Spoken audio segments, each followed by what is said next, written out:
In this video, we will show you how to create an RPA workflow. On the RPA menu on the left side of the software, click the New Workflow button. Click to enter the Cloud Phone Workflow Designer page. The left menu displays all node elements required for workflow creation. When selecting a node element, drag it directly to a blank area on the page to start workflow design.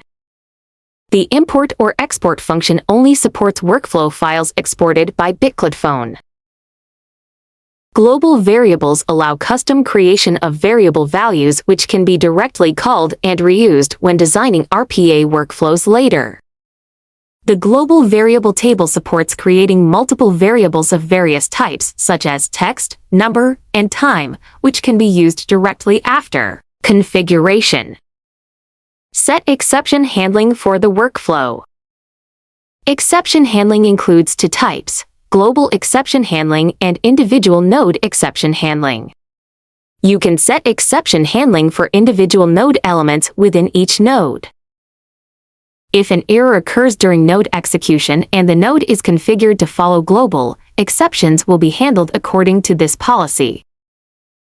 Global exception handling applies to all tasks, and newly created workflows follow global rules by default.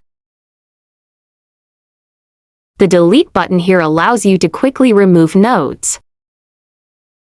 After the task execution is completed, you may suspend or shut down the current Cloud Phone profile as needed. The Debug Run function supports online debugging at any time during workflow design and node configuration. Select the Cloud Phone profile for task execution. Started Cloud Phone profiles will be displayed in the drop-down list. Click this icon to refresh the list. After selecting the Cloud Phone profile, confirm and save.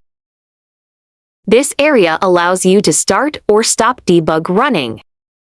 Next, we will build an RPA automated workflow for social media liking, page scrolling and automatic screenshotting, and walk you through the actual operation. First, drag the Open Application node element to the blank area. Select the target app to add. You can enter either the app package name or the app name. Next, add a delay node element. Customize the delay type and duration as needed. Next, add a swipe node element. Enter X or Y coordinate values in the input boxes to set the start and end positions of the swipe. You may also use another debugging method: run the app first. Click the Pick Point button here. Then move the mouse focus into the app interface. Swipe the mouse on the Cloud Phone interface, and a sliding trajectory line will be generated. The coordinate values of the start and end points will be filled in automatically. Continue to add the Wait element node. Quickly locate and populate element variables via the Quick Selection feature. Automatically filled in. Then add another click element. The Quick Selection feature can be used here to quickly locate element information on the interface. After positioning, it can be automatically filled into the element query conditions instantly. Let's proceed to add the next node element. Let's add another screenshot node element. Global variables can be used for the image path. Just select directly from the drop-down here. Then continue adding the next node. If you want to repeat a certain process, you can add a loop node. You can customize the type, loop count, and interval time in the loop node according to actual needs.